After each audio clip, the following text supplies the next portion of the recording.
Kung titignan mo yung pupuntahan, di pa parang malayo. Pero pag lilingunin mo yung pinanggagalingan, malayo ka na.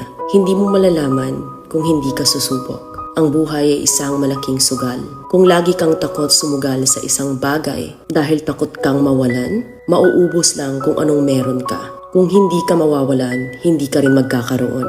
Kung ano man ang mga desisyon mo ngayon, yun ang magiging buhay mo bukas. Lakasan mo lang yung loob mo dahil ang mundong to, aapakan lang ang mga mahihina. Ibangon mo palagi ang sarili mo. Balang araw, magugulat ka na lang na ang layo na pala ng narating mo.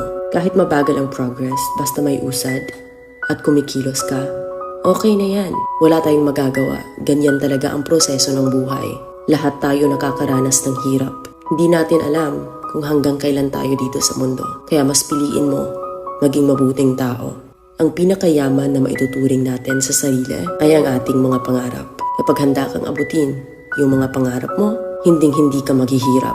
Kung lagi kang may pinagdaanan sa buhay or pagsubok, pruweba lang yan na isa kang magiting na sundalo. Sa mga pagsubok, diyan ka aangat, diyan ka babaguhin. Yung tatag mo kung paano ka mag-ayos ng problema.